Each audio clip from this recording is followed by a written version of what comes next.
Shout out to Craig J for sending me this story right here that is coming out of Connecticut. And it's a sad one at the same time. It's also another one of those stories where I always implore that if you are a parent and you have a child, to really monitor the social media that they use.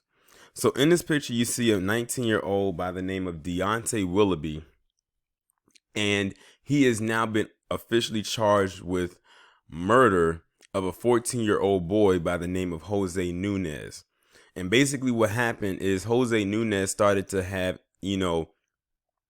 like conversations with this guy who would be considered an adult by legal law.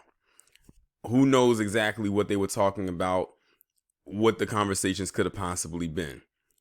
Then one day, this guy right here was somehow able to lure Jose Nunez out of his home, and then his parents never saw him again until they found his body.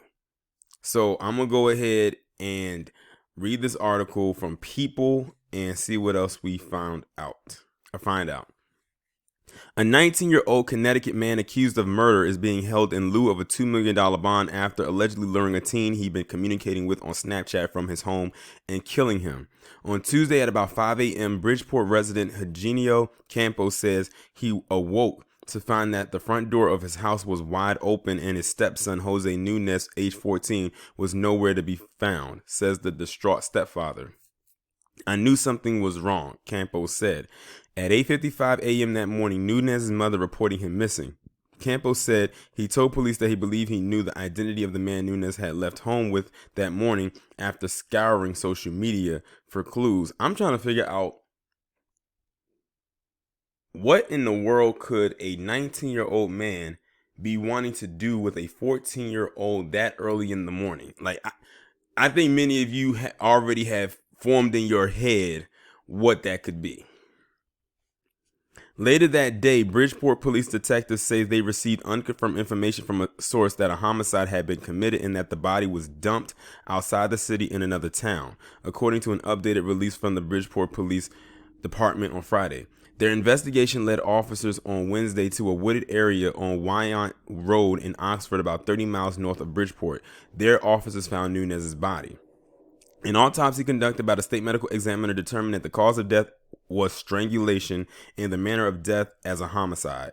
Throughout the course of the investigation, we have been closely surveilling a person of interest, Bridgeport Police Captain Brian Fitzgerald said at the press conference. This may sound kind of wild, but while they were doing their investigation as far as autopsy, they should have examined his body, if y'all know what I mean. Throughout the course of the investigation, I read that part already. That person was observed at the scene. Yesterday afternoon, he was taken into custody. He made admissions to his involvement. Based on what he allegedly told police, the time of Nunez's death was approximately 2 a.m. on Tuesday. On Wednesday, Deontay Willoughby of Bridgeport was taken into custody after a motor vehicle stop on Route 67 in Oxford because police had probable cause to believe he was responsible for Nunez's death. He is now charged with murder. Initially set at $1 million, his bond was later raised to $2 million by the court, according to Emergency Management and Homeland Security Director Scott Appleby. Willoughby has not yet entered a plea. It is unclear whether he has retained an attorney who can speak on his behalf. Nunez and Willoughby had known each other for several months, Fitzgerald said. Detectives are still trying to track down how they ended up together late Monday. The case remains an active investigation involving potential sex crimes. See, that's exactly what I thought. Like, when I saw that, I said, I wonder.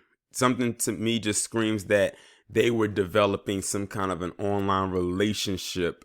Because that's the only thing that I could really think of. That's the only thing that could jump out at me when it comes to this case. And before I even go any further, I didn't like the fact that they put this kid's face out there.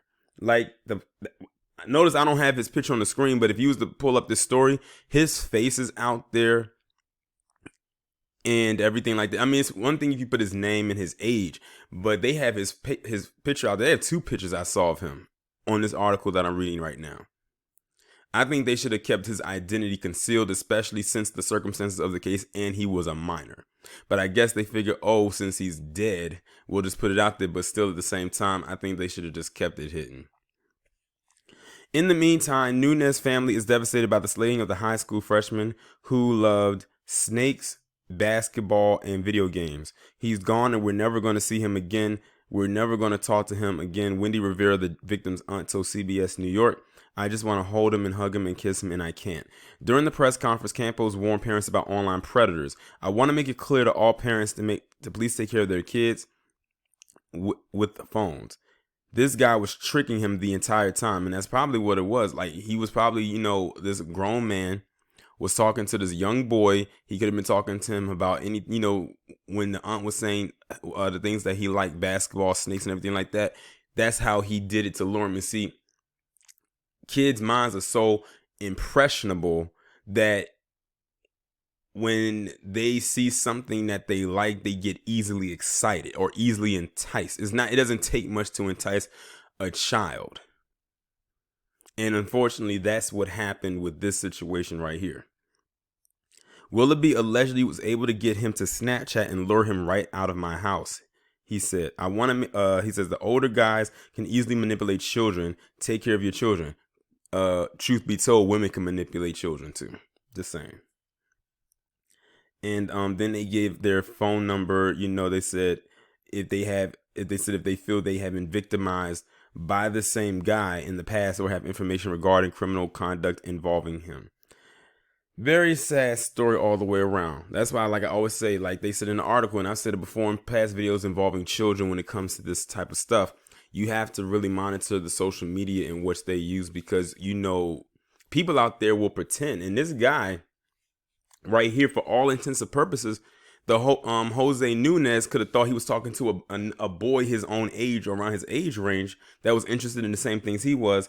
And then when he finally met up with this person, because on social media anybody can be anything, so who knows? I'm not saying that he didn't, but there may be a thing where they never had face-to-face conversation, or he thought he was talking to somebody around his own age, and then once he was able to lure him out of the house, that was it. But then again, at the same time, I'm thinking that this guy also did this because he might be a sexual predator. Because like I said, who's able to lure somebody at that age out of their house that early in the morning? Like they said, at 5 something in the morning, the sun isn't even up yet. So that's that was very weird though. But I do offer condolences to his family, because like nobody wants to hear anything like that ever. But it's crazy, the society that we live in. We live in a world with a lot of perverted people in here. So this guy knew exactly what he was doing when he came to talking to this boy. He got on Snapchat. He had a mission. He was looking for somebody, and unfortunately, Jose Nunez was the one that he found. Because it could have been anybody. And I'm glad they said at the end of the article to contact them if this guy has displayed predatory behavior to anybody else. Because I will say that I do not believe that this is his first ride at the rodeo. I think he's done this before, but I think this might be the first time he actually killed somebody behind this. And I'm willing to bet it might have been a struggle between the two of them. And maybe Jose was trying to get away from him. He caught him, and then of course he had to kill him. So and the thing is, they say he died by strangulation. So usually when it's a strangulation type of death, there's usually always a struggle that ensued leading up to it. And then they said he dumped his body in another part of town. Like, what parent wants to hear something like that? It's just devastating all the way around. And I hope that this guy definitely gets exactly what's coming to him. And if he did do this to anybody else, they definitely should come forward, and maybe now his reign of terror will finally come to an end.